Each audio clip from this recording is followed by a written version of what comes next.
దావీదు రాజుగా స్థిరపరచబడ్డాడు. సౌలు తర్వాత దావీదుని దేవుడు ఇశ్రాయేలీల దేశానికి, ఇశ్రాయేలీల ప్రజలకు రాజుగా స్థిరపరిచి రాజ్యాన్ని అంతటిని కూడా అతనికి అప్పగించడం జరిగింది. దావీదుకు తెలిసింది అతని రాజ్యం స్థిరపరచబడింది, నెమ్మది పొందుతా ఉంది, ఇబ్బందులు ఏం లేవు, ఆటంకాలు ఏం లేవు, ఎవరు కూడా అతన్ని ఆటంకపరిచేవారు లేరు అని అతనికి అర్థమైంది. అమ్మయ్య, నేను స్థిరపరచబడ్డాను అనుకున్న తర్వాత ఫిలిష్తీయులు యుద్ధానికి వచ్చారని కబురు వచ్చింది. వాళ్ళు లోయలో ఉన్నారు, ఆ లోయలో వెయిట్ చేస్తూ ఉన్నారు యుద్ధం చేయడానికి అని. ఈ విషయం తెలిసిన తర్వాత వెంటనే దేవుని దగ్గరికి వెళ్ళి, ప్రభా, ఫిలిష్తీయులు నా మీద యుద్ధానికి వచ్చారంట, నేనేం చేయను? వారి మీదకి యుద్ధానికి వెళ్ళనా? నేను గెలుస్తానా? వారిని నా చేతికి అప్పగిస్తావా అని అడిగాడు. 1వ దినవృత్తాంతములు 14వ అధ్యాయం 10వ వచనం. ఫిలిష్తీయుల మీదకి నేను పోయిన ఎడల నీవు వారిని నా చేతికి అప్పగించుదువా అని దావీదు దేవుని యొద్ద విచారణ చేయగా, యెహోవా, పొమ్ము, నేను వారిని నీ చేతికి అప్పగించదనని సెలవిచ్చాను. అంటే దేవుడు వెంటనే దావీదుకి జవాబిస్తా ఉన్నాడు, వెళ్ళవయ్యా, నేను వారిని నీ చేతికి అప్పగిస్తాను. ఇక్కడ ఎంత అద్భుతమైనటువంటి విషయం మనం గమనించవచ్చు అంటే, దావీదు ఎలుగుబంటిని చీల్చినటువంటి వ్యక్తి, సింహాన్ని చీల్చినటువంటి వ్యక్తి, మంచి దేహదారుఢ్యం, బలం కలిగినటువంటి గొలియాతును చంపినటువంటి వ్యక్తి. అంతేకాదు, ఫిలిష్తీయుల్లోనే అనేక మందిని హతమార్చి జయం పొందినటువంటి వ్యక్తి.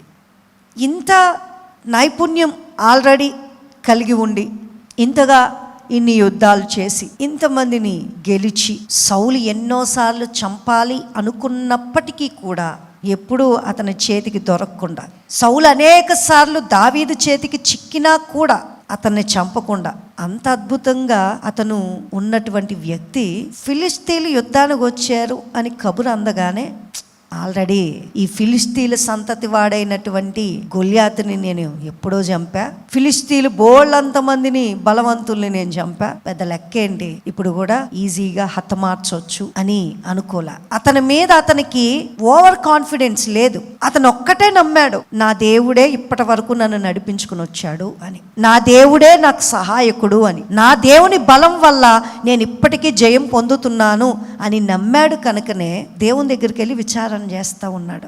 నేనేం చేయను? మీరేం చెబితే అది చేస్తాను ప్రభువా, నేనేం చేయను అని చెప్పని.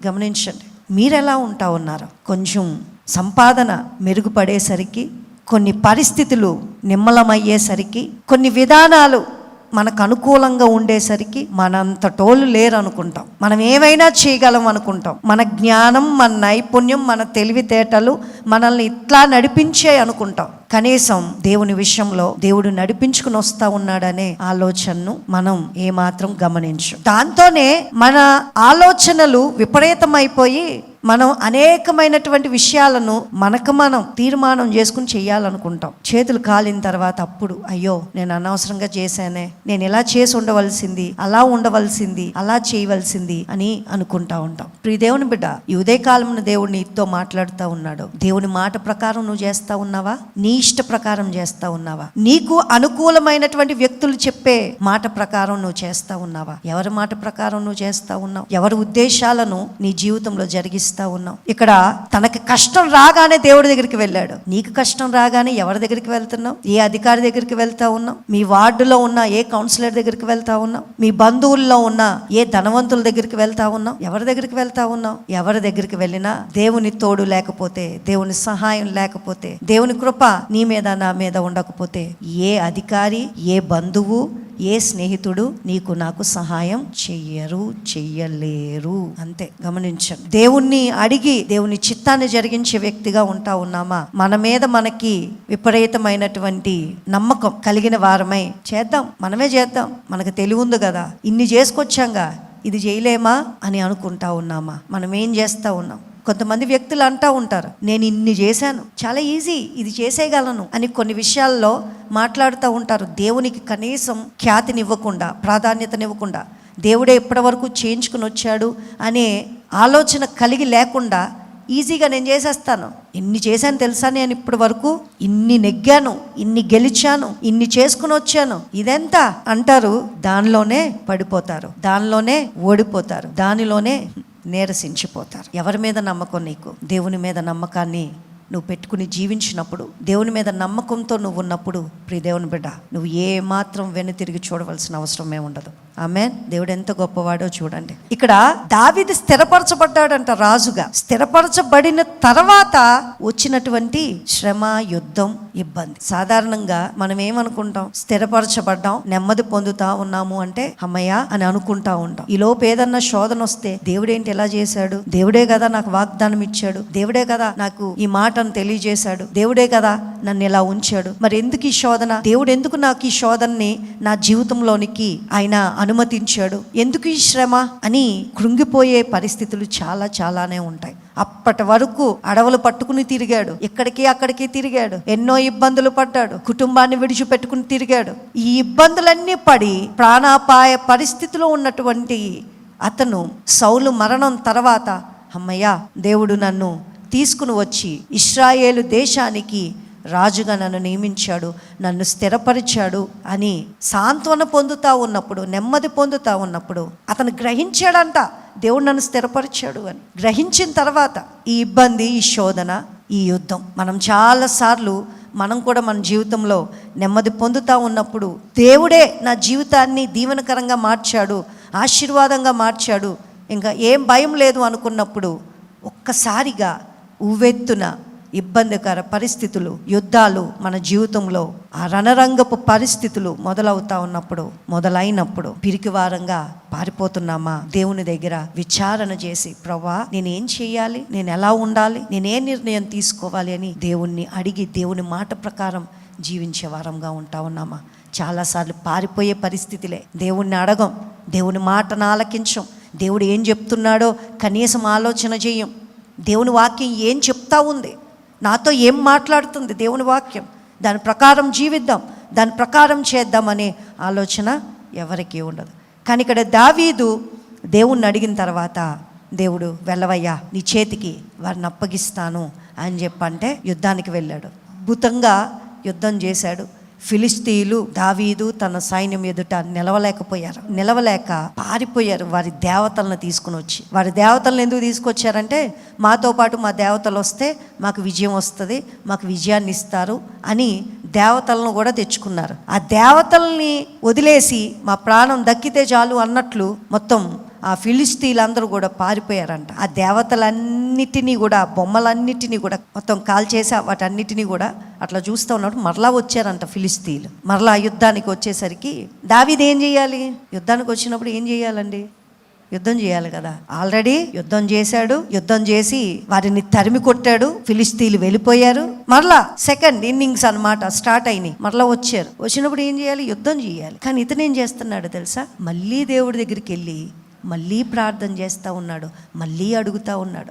దీన్ని బట్టి నీకేం అర్థమైంది? నాకు ఎక్స్పీరియన్స్ ఉంది, నాకు మంచి అనుభవం ఉంది, నేను చాలా చేసుకుని వచ్చా, నేను చాలా చేశా. నా వ్యాపారం, నా ఉద్యోగం, మా ఇంటిలో పరిస్థితులు, మా వీధిలో పరిస్థితులు, వీటన్నిటినీ అద్భుతంగా నేను నడిపించాను.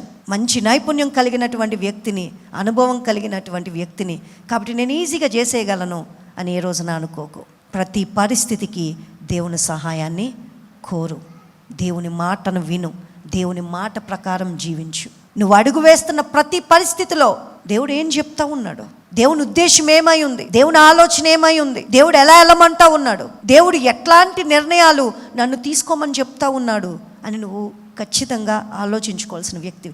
ఎలాగండి దేవుడు చెప్తాడు? నాతో డైరెక్ట్గా మాట్లాడతాడా అంటే వాక్యమే దేవుని మాట. నీ వాక్యము నా పాదములకు దీపము. దేవుని వాక్యం, దేవుని యొక్క మాట మన పాదములకు దీపం. మనం ఎప్పుడైతే దేవుని మాట ప్రకారం మనం చేస్తామో, ప్రభా నీ వాక్యం ఇలా సెలవిస్తూ ఉంది కదా, నీ వాక్యం ఇలా చెప్తా ఉంది కదా, నేను దాని ప్రకారం చేస్తున్నాను ప్రభా. ప్రార్థించు, ప్రార్థన చేయి. రెండు విషయాలు నీకు విజయాన్ని ఇచ్చేది. ఒకటి దేవుని వాక్య ధ్యానం, రెండు ప్రార్థన.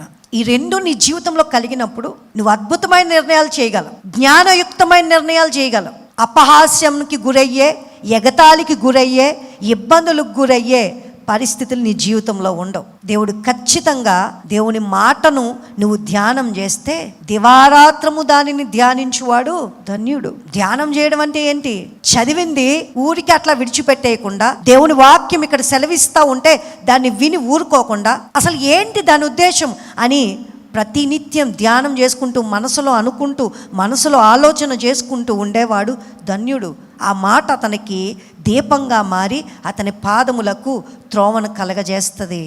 కుడి ఎడమలకు తప్పిపోకుండా, అతని కాలు జారి పడకుండా. ప్రియ దేవుని బిడ్డ, దావీదు రెండోసారి యుద్ధానికి వెళ్ళాలి.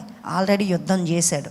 పోనీ ఎప్పుడో సింహాన్ని, ఎలుగుబంటిని, గొల్యాతిని ఇవన్నీ చంపిని ఎప్పుడో అనుకుందాం, కొన్ని సంవత్సరాల ముందు అనుకుందాం. ఒక్క అరగంట గంట ముందు అతను యుద్ధం చేసి గెలిచాడు, తన శత్రువుల్ని తరిమేశాడు, శత్రువులు ఉండకుండా పారిపోయారు. మళ్ళీ దేవుణ్ణి అడగాలేంటి? దీనికి కూడా దేవుణ్ణి అడగాలా?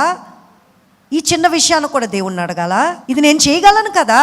నువ్వు నేను అనుకునే మాట అదే. ఇది నా అందుబాటులో ఉంది, నా అధీనంలో ఉంది, ఇది నేను చేయగలనండి. చాలా ఈజీ. ఇది కష్టమైన దేవుణ్ణి అడగాలి, నా వల్ల కానీ దేవుణ్ణి అడగాలి. మనిషి యొక్క ఆలోచన ఇది. కానీ దేవుని యొక్క ఆలోచన ఏంటో తెలుసా? ప్రతిదానికి నువ్వు దేవుని మీద ఆధారపడ. మనం అనుకుంటాం మనం దేన్నైనా ఈజీగా గెలవగలమని. మన జీవితం ఏంటో మనకు తెలియదు. చాలాసార్లు ఈ వీధి వరకు వచ్చాడండి, సడన్గా అక్కడ స్లిప్ అయ్యి, బైక్ స్లిప్ అయిపోయి పడిపోయాడు. అదేంటో మొత్తం తలకు దెబ్బ తగిలింది, గాయమైంది. సడన్గా ఈ లోకాన్ని విడిచిపెట్టి వెళ్ళిపోయాడు. అతను మంచి డ్రైవర్ అండి, సూపర్ డ్రైవ్ చేస్తాడు బైక్.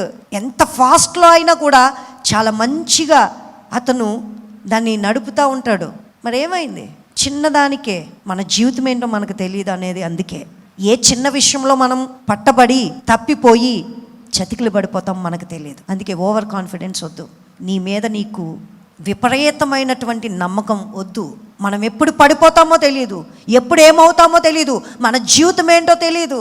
అందుకే యాకోబు పత్రికలో అంటాడు, నేడైనా రేపైనా మనం ఒక దేశానికి వెళ్ళి ఒక వ్యాపారం చేసుకుని ఇది సంపాదిద్దాం, అది సంపాదిద్దాం, ఇలాగా మనం ఉందాం, అలా ఉందాం అని అనుకుంటున్నారా? అలా అనుకోకండి. రేపేం జరుగుతుందో మనకు తెలియదు. మన వల్ల అవుతుంది అనుకుంటున్నారేమో. నీకున్న చదువు, నీకున్నటువంటి ధనము, నీ దగ్గర ఉన్నటువంటి తెలివితేటలు, లేకపోతే నీకున్న స్కిల్స్, నైపుణ్యాలు, నీ వల్ల ప్రతిదీ ఈజీగా అయిపోతుంది అనుకుంటున్నావేమో, నేను చేయగలను అనుకుంటున్నావేమో. అందుకే ధనవంతుడు అనుకుంటా ఉంటాడు, ఓ నా ప్రాణమా తిను త్రాగు సుఖించు. విస్తారమైనటువంటి సమృద్ధి నీకుంది, సమకూర్చబడి ఉంది, నీకు అసలు లోటే లేదు. గమనించండి, దేవుడు అంటా ఉన్నాడు, ఓరి వెర్రివాడా, ఈ రాత్రే నీ ప్రాణాన్ని అడుగుతా. నీకు తెలియదయ్యా, నాకు తెలియదు నా జీవితం ఏంటో, నేను ఏ అడుగు ఎట్లా వేస్తే ఎలాంటి పరిస్థితులు చుట్టుముడతాయో తెలియదు కనుకనే దేవుని మీద ఆధారపడు అనేది. దావీదు అది తెలుసుకున్నవాడు కనుకనే తన మీద తనకి నమ్మకం లేదు. తన బలం మీద, తన శక్తి మీద, తన యుక్తి మీద తన నమ్మకం పెట్టుకోలేదు కనుకనే దేవుణ్ణి అడుగుతా ఉన్నాడు, నేనేం చేయను? ఇందాకే వారిని గెలిచా ప్రభువా, నువ్వు చెప్పావుగా, గెలిచా, వాళ్ళు పారిపోయారు, మరలా వచ్చారు, ఏం చేయను? దేవుడు అంటా ఉన్నాడు, ఇప్పుడు ఇందాకట్లా నువ్వు వెళ్ళకయ్యా యుద్ధానికి డైరెక్ట్గా. ఇందాకైతే డైరెక్ట్గా యుద్ధానికి వెళ్ళిపోమన్నాను కదా, ఇప్పుడు అలా వెళ్ళకుండా వెయిట్ చేయి, చుట్టూ తిరిగి వెళ్ళు. డైరెక్ట్గా వెళ్ళకు సైన్యానికి, డైరెక్ట్గా చుట్టూ తిరిగి వెళ్ళిన తర్వాత వెయిట్ చేయి. అక్కడ మల్బరీ చెట్లు ఉన్నాయి కదా, ఆ మల్బరీ చెట్లు పైన ఆకులు శబ్దం, నడుస్తున్న శబ్దం లాగా వచ్చినప్పుడు నువ్వు గుర్తుంచుకో, నేనే వస్తున్నానని, నేనే ప్రయాణమే వస్తున్నానని. ఆ శబ్దం విన్నప్పుడు తర్వాత నువ్వు వారి మీద పడు, యుద్ధం చేయి, నీకు ముందుగా నేను యుద్ధం చేస్తున్నాను అన్నట్లు దేవుడు చెప్పాడు. చూడండి 15వ కంబలి చెట్లు అంటే మల్బరీ చెట్లు. ఓకే, కంబలి చెట్ల కొనల యందు కాళ్ళ చప్పుడు నీకు వినబడినప్పుడు వారితో యుద్ధము కలుపుటకై బయలుదేరి వారి మీద పడుము. ఆ చప్పుడు వినబడినప్పుడు ఫిలిష్తీయుల దండును హతము చేయుటకే దేవుడు నీకు ముందుగా బయలు వెళ్ళి ఉన్నాడని తెలుసుకొనమని సెలవిచ్చాను. చాలు, దేవుడు వెళ్తున్నాడని నువ్వు తెలుసుకో. ముందుగా, నీకన్నా ముందుగా దేవుడు వెళ్తున్నాడు అని తెలుసుకో. ఫస్ట్ నేను వెళ్తా, ఇందాక నువ్వు ఒక్కడ వెళ్ళావు కదా, ఇప్పుడు నేను వెళ్తా, వెళ్ళిన తర్వాత నా వెనకాల నువ్వు రా శబ్దం విని అని చెప్పాడు. ఎప్పుడు ఒక్కటే కాదు, నేను అదే చెప్పా, ఎప్పుడు ఏం సంభవిస్తుందో మనకి తెలియనటువంటి పరిస్థితి. మన దగ్గర ధనం ఉంటేనో, మన దగ్గర అధికారం ఉంటేనో ఈజీగా చేసేద్దాం అనుకుంటున్నావేమో. కుదరదు. మన ధనము, మన అధికారము, మన సంపదలు ఏవి కూడా మన పరిస్థితిని మార్చలేవు. ఎప్పుడు ఏం జరుగుతుందో తెలియదు అని నేను ఇందాకే చెప్పా. మన జీవితం ఆవిరి వంటిది, గడ్డి వంటిది. ఇప్పుడు పచ్చగా ఉంటుంది, ఎండ వచ్చినప్పుడు ఆ పచ్చదనం అంతా మాడి మసి అయిపోతుంది. కాబట్టి మన మీద మన నమ్మకం కాదు, దేవుని మీద ఆధారపడినప్పుడు, దేవునికి ప్రాధాన్యతనిచ్చినప్పుడు, ప్రభా నా జీవితాన్ని నీ చేతిలో పెడతా ఉన్నా, నాకు సహాయం చేయి అన్నప్పుడు దేవుడు ఏ రోజున విడిచిపెట్టడు. మనుషులు విడిచిపెడతారు, దేవుడు మాత్రం విడిచిపెట్టాడు. దేవుడు నమ్మదగిన వాడు. దేవుడు అద్భుతమైన విజయాన్ని ఇచ్చాడు దావీదుకి. ఎట్లాంటి విజయాన్ని ఇచ్చాడంటే, చుట్టుప్రక్కల ఉన్నటువంటి అన్య దేశపు రాజులందరూ కూడా భయపడేలాంటి విజయాన్ని ఇచ్చాడు. మరలా ఏ ఒక్కడు కూడా ఇతని వైపు కన్నెత్తి చూడకుండా ఉండేలాంటి విజయాన్ని ఇచ్చాడు. అందరికీ భయం వేసేసిందంట. ఏదో రాజుగా దేవుడు చేశాడు, ఏదో సౌలుకి మారుగా దావీదు రాజు అయ్యాడు అనుకుని ఉంటారు చాలా మంది చుట్టుప్రక్కల ఉన్నటువంటి రాజులు. కానీ దేవుడు అతనికి తోడుగా ఉన్నాడు, దేవుడు అతనికి విజయాన్ని ఇస్తున్నాడు, అతను మామూలు వ్యక్తి కాదు అని ఎవరు అనుకోలే. ఎప్పుడైతే ఈ యుద్ధం జరిగిందో, ఈ యుద్ధం తర్వాత ప్రతి ఒక్కరికి భయం వచ్చింది దావీదంటే. అప్పుడు స్థిరపరచబడ్డాడు. గమనించండి, మనం స్థిరపడ్డాము అన్న తర్వాత శోధనలు వచ్చినప్పుడు ఎందుకో తెలుసా? నిన్ను బలంగా చేయడానికి, నిన్ను ఏ పరిస్థితి కదిలించకుండా ఉండడానికి. ఆమేన్. ఏ పరిస్థితి ఇంకా నిన్ను కదిలించకూడదు. చాలాసార్లు అంటూ ఉంటాం, బాప్తీసం తీసుకున్న తర్వాతేనేనండి ఈ తిప్పలన్నీ, ఈ ఇబ్బందులన్నీ, నేను భక్తిగా ఉంటాను అని నిర్ణయం చేసుకున్న తర్వాతేనండి ఈ ఇబ్బందులన్నీ, ఈ శ్రమలన్నీ, ఈ కష్టాలన్నీ అంటూ ఉంటామే. ఎందుకో తెలుసా? ఈ ఇబ్బందులు, ఈ శ్రమలు, ఈ కష్టాలు నిన్ను బలపరచడానికి. అంటే నువ్వు తప్పిపోకూడదు, నువ్వు వెళ్ళిపోకూడదు, నువ్వు విడిచిపెట్టేయకూడదు, మళ్ళా నీ పాత జీవితానికి వెళ్ళిపోకూడదు. అందుకోసమే నువ్వు నిలదొక్కుకోవడానికి, బలంగా ఉండడానికి, నువ్వు స్థిరంగా ఉండడం కోసం ఈ ఇబ్బందికర పరిస్థితులన్నీ నీకు తలెత్తుతూ ఉన్నాయి. అంతే తప్ప దేవుడు నిన్ను శోధించాలని కాదు, దేవుడు నిన్ను విడిచిపెట్టేశాడని కాదు, నువ్వేదో పాపం చేశావని కాదు. ఇలాంటి పరిస్థితుల్లో మనం స్థిరపరచబడిన తర్వాత ఇలాంటి పరిస్థితి వచ్చినప్పుడు, శోధన, ఇరుకు, ఇబ్బంది వచ్చినప్పుడు అందరూ అనుకుంటారు వీరేదో పాపం చేశారు అందుకే ఈ శ్రమలు అనుకుంటారు. మనకి డౌట్ వచ్చేస్తూ ఉంటుంది, ఇదేంటిది, ఎందుకు ఈ ఇబ్బందులు వస్తూ ఉన్నాయి, ఇరుకులు వస్తూ ఉన్నాయి అని. నువ్వు ఎప్పుడైతే దేవుని మీద ఆధారపడతావో, దేవునికే ప్రాధాన్యతనిస్తావో, దేవుడు ఖచ్చితంగా నేను గనపరుస్తాడు. దావీదు ఎలా ఉన్నాడు, దావీదుకు ముందున్నటువంటి సౌలు ఎలా ఉన్నాడో చూడండి. ఎంత ఘోరమైనటువంటి మనస్తత్వం కలిగిన వాడు. 10వ అధ్యాయం దినవృత్తాంతములు, 1వ దినవృత్తాంతములు 10వ అధ్యాయం 13వ వచనం చూద్దాం. ఈ ప్రకారము యెహోవా ఆజ్ఞ గైకొనక ఆయన దృష్టి ఎదుట ద్రోహం చేసినందుకును, యెహోవా యొద్ద విచారణ చేయక, కర్ణ పిశాచముల యొద్ద విచారణ చేయు దానిని వెదకినందుకు ఏమయ్యాడు? అందరూ చెప్పండి. సౌలు హతమాయను. అందు నిమిత్తము యెహోవా అతనికి మరణశిక్ష విధించి రాజ్యమును యెష్షయి కుమారుడైన దావీదు వశము చేశాను. అర్థమైందా? దేవుడు ఎందుకు సౌలును తప్పించాడు? ఎవరి యొద్ద విచారణ చేయాలి? దేవుని యొద్ద విచారణ చేయకుండా, దేవునికి ప్రార్థన చేయకుండా, దేవుణ్ణి వేడుకోకుండా, దేవుణ్ణి అడగకుండా, దేవుని మాట వినకుండా కర్ణ పిశాచాల దగ్గరికి వెళ్ళి అడిగాడంట. వెయిట్ చేయలేక, దేవుడు ఏం చెప్పట్లేదేంటి నాకు, దేవుడు ఏం మాట్లాడట్లేదేంటి నాతో అని కర్ణ పిశాచి దగ్గరికి వెళ్ళి అడుగుతా ఉన్నాడంట, ఏం చెయ్యాలి అని.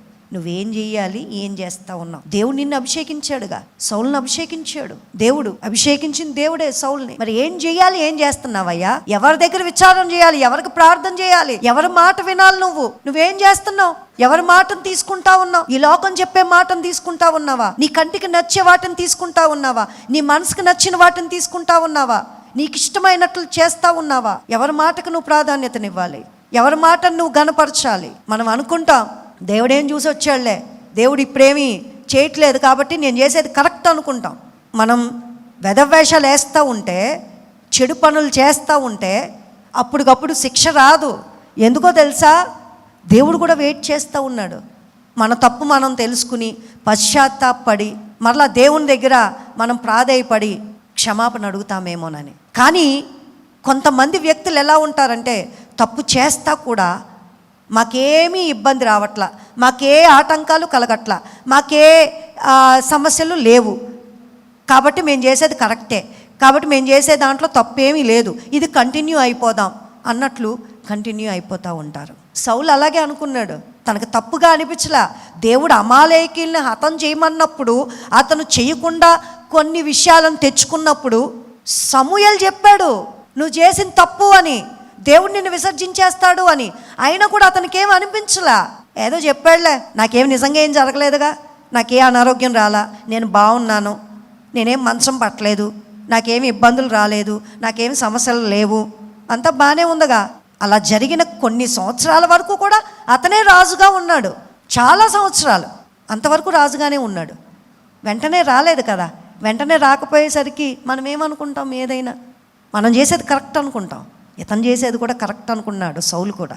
ఏం కాదు అనుకున్నాడు, తప్పేం లేదు అనుకున్నాడు. ఇప్పుడు ఈ దేవుని బిడ్డ, నువ్వు తీసుకునే నిర్ణయాలు ఎలా ఉంటా ఉన్నాయి, నువ్వు చేసే పనులు ఎలా ఉంటా ఉన్నాయి? తప్పు లేదనుకుంటున్నావేమో, తప్పు కాదు అనుకుంటున్నావేమో. సౌలు అలాగే అనుకున్నాడు, కానీ అది అతనికి ఉరి అని అతనికి తెలియలా. కొన్ని సంవత్సరాల తర్వాత అది తెలిసింది. అతని చావు భయంకరంగా వచ్చినప్పుడు అది ఉరి అని. దేవుడు అంతకాలం వెయిట్ చేశాడు, తప్పును ఒప్పుకుంటాడేమో అని. మనస్సాక్షి లేదు. కొన్ని జీవితాలు అంతే విడవబడతాయి. మన జీవితాలు అందులో చేరకూడదు, విడవబడే పరిస్థితిలోకి చేరకూడదు. ప్రియ దేవుని బిడ్డ, గమనించుకోండి. ఎవరికి ప్రాధాన్యతని ఇస్తూ ఉన్నావు, ఎవరిని ప్రాముఖ్యంగా చూస్తూ ఉన్నావు, ఎవరి వైపు నీవు ఆశతో చూస్తూ అడుగులు వేస్తూ ఉన్నావు, ఎవరి మాటను తీసుకుంటా ఉన్నావు. దేవుడు డైరెక్ట్గా వచ్చి నీతో మాట్లాడాలి అనుకోకు. నీ చేతిలో ఉన్న పరిశుద్ధ గ్రంథాన్ని తెరిచి, దేవుడు నాతో మాట్లాడుతున్నాడు, దేవుని ప్రతి ఆజ్ఞ, దేవుని మనసు, దేవుని చిత్తం దీంట్లో వ్రాయబడి ఉంది అని నమ్ము. చర్చిలో ప్రకటన చేసే ప్రతి మాట దేవుని చిత్తానుసారమైనది, బైబిల్ని ఖచ్చితంగా పాటించేటటువంటిది అయినటువంటి మాటను, ప్రకటన చేయబడుతున్న మాటను తీసుకుని దేవుడు నాతో మాట్లాడుతున్నాడని నమ్ము. నీకు ఇష్టమైంది తీసుకుని కష్టమైంది విడిచిపెట్టేయడం కాదు. ఫస్ట్ టైం దావీదు ప్రార్థన చేసినప్పుడు వెళ్ళు అంటే వెళ్ళిపోమన్నాడు, నాకు విజయం వచ్చేస్తుంది. సెకండ్ టైం వెళ్ళొద్దు, వెయిట్ చేయి అంటే అదేంటది వెయిట్ చేయమంటున్నాడు దేవుడు. వాళ్ళేమో వచ్చేసారు యుద్ధానికి, వెయిట్ చేయడం ఎలా కుదురుతుంది? వెయిట్ చేస్తే ఏమో ఎంతమందిని చంపేస్తారో సైన్యం, అక్కడ ఉన్నటువంటి వారిని. బోళ్ళన్న ఆలోచనలో ప్రియ దేవుని బిడ్డ, ఎందుకు ఆగమంటా ఉన్నాడో, ఎందుకు నిన్ను వారిస్తూ ఉన్నాడో, ఎందుకు చెయ్యొద్దంటా ఉన్నాడో, ఎందుకు సరైన నిర్ణయం చేసుకో అంటా ఉన్నాడో, నీ జీవితం బాగు కోసమే, నిన్ను స్థిరపరచడం కోసమే, నిన్ను గణపరచడం కోసమే. అతను దేవుణ్ణి గణపరిచాడు పర్సనల్గా, తనకు తానుగా వెళ్ళి ప్రార్థన చేశాడు, రహస్యంగా దేవుని గణపరిచాడు. తన జీవితంలో దేవుడు పబ్లిక్గా అందరి ముందు, అన్ని దేశాల ముందు దేవుడు అతన్ని గణపరిచాడు. ఎంత గొప్ప దేవుడో చూడండి. నీ జీవితంలో, స్వయంగా నీ జీవితంలో నువ్వు గణపరచవయ్యా దేవుణ్ణి. దేవుని గొప్ప చేయి. గొప్ప చేయడం అంటే ఏంటి? దేవుడి మాట వినడమే. దేవుని మాటను వినడమే దేవుని గొప్ప చేయడం. దేవుని మాట ప్రకారం చేయడమే దేవుని గణపరచడం. నువ్వు ఎప్పుడైతే దేవుని గణపరుస్తావో, దేవుని కీర్తిస్తావో, దేవుణ్ణి గొప్పగా ఎంచుకుంటావో, దేవుడు ఖచ్చితంగా నిన్ను 10 మందిలో ఈ లోకం ఎదుట దీవెనకరంగా నిలబెట్టడానికి ఆయన సమర్థుడై ఉన్నాడు. చూడండి 17వ వచనంలో మనం చూస్తే, 14వ అధ్యాయం 17వ వచనంలో చూస్తే, కాబట్టి దావీదు కీర్తి ఇశ్రాయేలీయుల ప్రదేశమందంతటా ప్రసిద్ధి ఆయను, యెహోవా అతని భయము అన్యజనులందరికీ కలుగజేశాడంట. అతని పేరు ప్రసిద్ధి అయిందంట. అతని కీర్తి ప్రఖ్యాతలు మొత్తం అంతా కూడా వ్యాపించాయంట. ఎప్పుడు? దేవుడు స్థిరపరిచినప్పుడు. కాబట్టి కొన్ని పరిస్థితులు మన జీవితంలో వస్తూ ఉన్నప్పుడు నేను ఎప్పుడు చెప్తా, ప్రభా నేనేం చెయ్యాలి? దేవుణ్ణి అడిగే వారంగా మనం ఉండాలి. దేవుని యొద్ద విచారణ చేసే వారంగా ఉండాలి. మనకి 2 వ్యక్తులు కనబడుతూ ఉన్నారు క్లిష్టమైన పరిస్థితుల్లో. అక్కడ సౌలు కూడా కర్ణపిశాచి దగ్గరికి వెళ్ళి అడిగాడు. ఎందుకు అనుకుంటున్నారు? యుద్ధం గురించే. నేనేం చేయను అని అడగడానికే. అతనికి ఏమీ దేవుని యొద్ద సమాధానం రాకపోయేసరికి కర్ణపిశాచి దగ్గరికి వెళ్ళాడు. మనలో చాలామంది కూడా అలాగే వెళ్ళే వాళ్ళు ఉన్నారు. అబ్బే లేదండి, మేము కర్ణపిశాచి దగ్గరికి ఎప్పుడూ వెళ్ళలేదండి అంటారా? వెళ్తారు. ఆలోచించుకోండి ఎక్కడెక్కడికి వెళ్ళారో. పెళ్ళిళ్ళు అనేసరికి మంచి రోజుల కోసం, గృహప్రవేశాలు అనేసరికి, లేకపోతే వాస్తుల కోసం పిలుచుకోలేదా? ఏమేం చేయలేదు. కర్ణపిశాచి అంటే ఏంటి? ఇలాంటివన్నీనే మన జీవితంలో. దేవుని మాట కాకుండా ఈ లోక పరిస్థితుల్ని వేటిని మనం అవలంబిస్తూ ఉన్నా అది దేవునికి విరోధమైందే. అన్య పరిస్థితుల విచారణ చేసినట్లే, దెయ్యం దగ్గర విచారణ చేసినట్లే. మనకిష్టమైనట్లు మనం చేయడం దేవుని ఇష్టాన్ని తృణీకరించడం. దేవుని ఇష్టం మన కంటికి ఇంపుగా కనిపించదు. దేవుడు ఎప్పుడు వెయిట్ చేయమంటాడు. దేవుడు నాకు ఇష్టమైనట్లు చేస్తాడా లేదా అనే డౌట్ మనకి.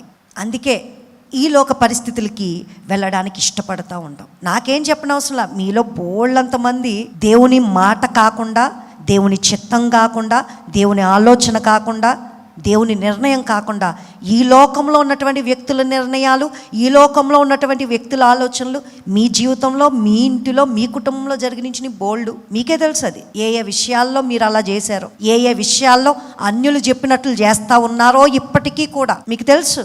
దేవుని బిడ్డ, 2 పడవల మీద ప్రయాణం ప్రమాదం. గమనించండి, చాలా ప్రమాదం. సౌలు అలా చేద్దాం అనుకున్నాడు. దేవుడి దగ్గరికి వెళ్ళి ప్రార్థన చేస్తే, దేవుడి దగ్గరికి వెళ్ళి విచారణ చేస్తే దేవుడు జవాబు ఇవ్వకపోయేసరికి కర్ణపిశాచి దగ్గరికి వెళ్ళి విచారణ చేస్తూ ఉన్నాడు. అది చాలా ప్రమాదకరమైన పరిస్థితి. ఈరోజు బాగుంటావు, రేపు బాగుంటావు, రాబోయే దినాలలో నీ చావు నువ్వే తెచ్చుకున్నట్లు అన్నమాట. నేను కఠినంగా చెప్తా ఉన్నాను.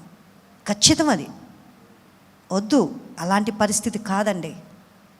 దేవుడు నిన్ను నన్ను స్థిరపరచాలి అని, ఘనపరచాలి అని, గొప్ప చెయ్యాలని ఎవరి ముందో తెలుసా? ఈ లోకం ముందే కాదు, పరలోకంలో ఉన్నటువంటి సైన్య సమూహం ముందు కూడా నిన్ను నన్ను గొప్ప చేయాలి అని ఆయన అంత ప్లాన్ ఉంది.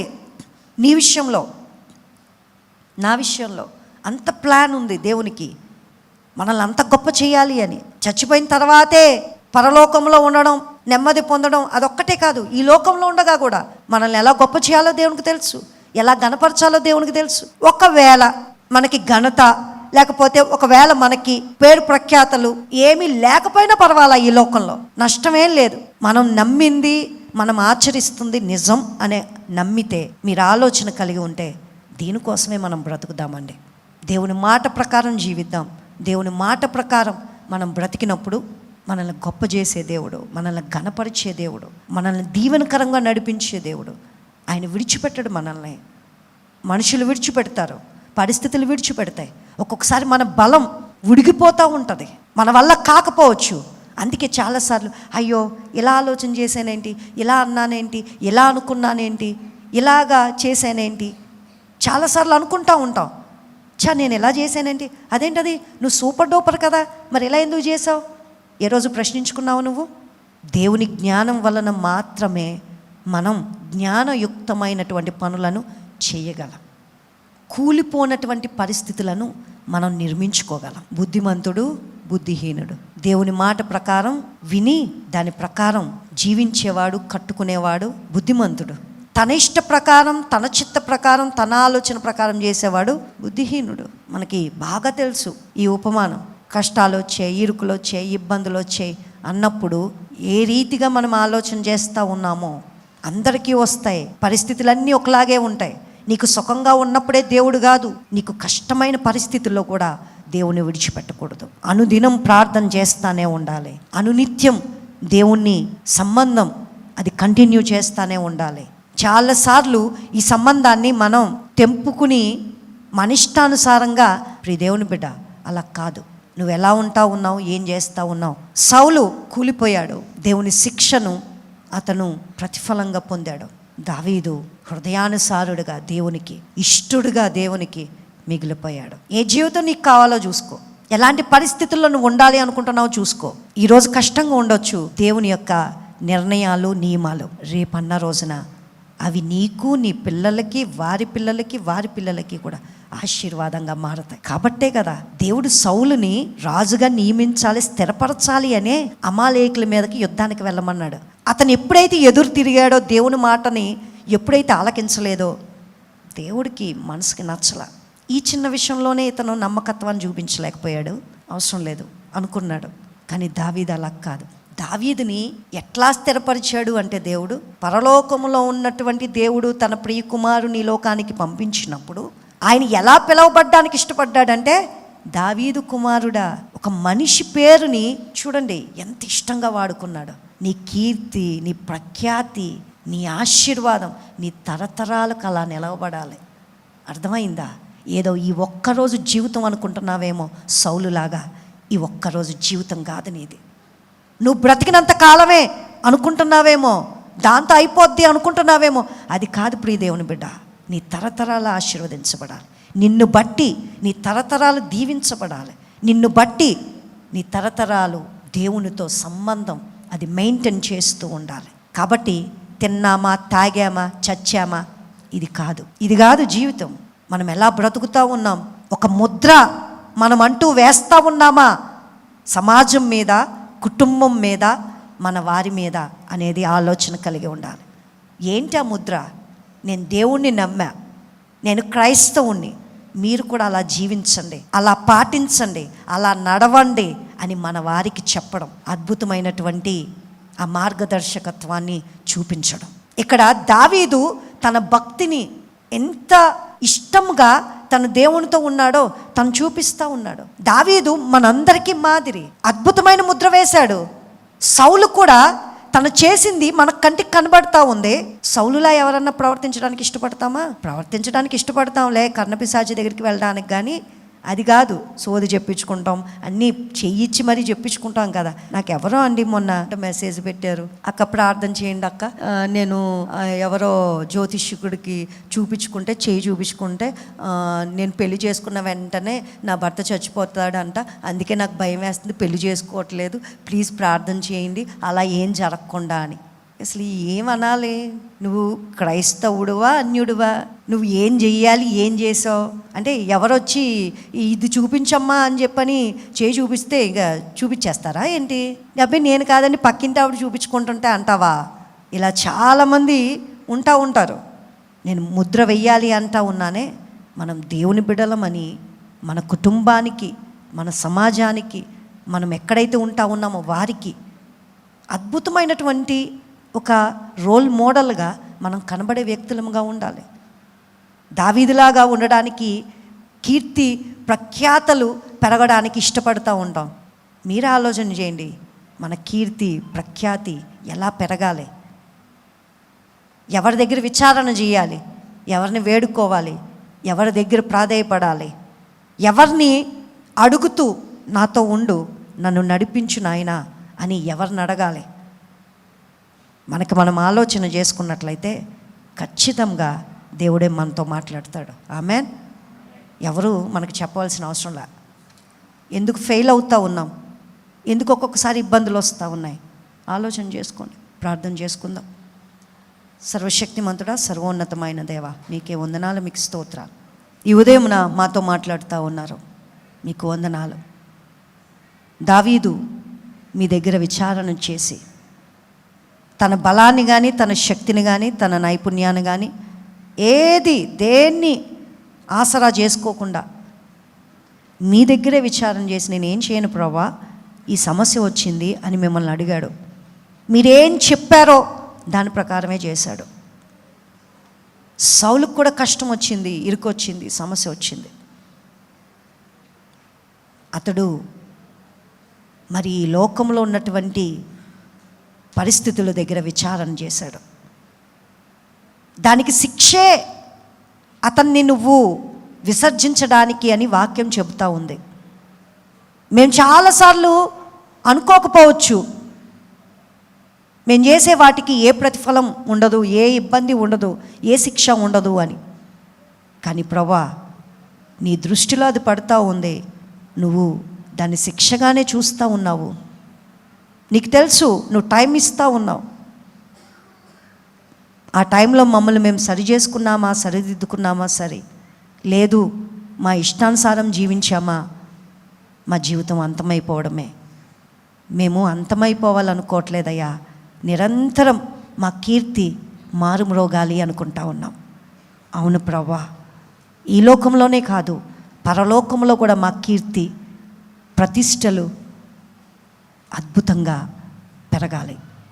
మా కోరికను తీర్చండి, మీకు ఇష్టమైనట్లు, మీ నిర్ణయానికి తగినట్లు, మీ ఆలోచనకు తగినట్లు, మీ మాటకు తగినట్లు మేము జీవించడానికి మీరే సహాయం చేయమని నజరేయుడైన యేసుక్రీస్తు నామమున వేడుకొనుచున్నా పరమ తండ్రి.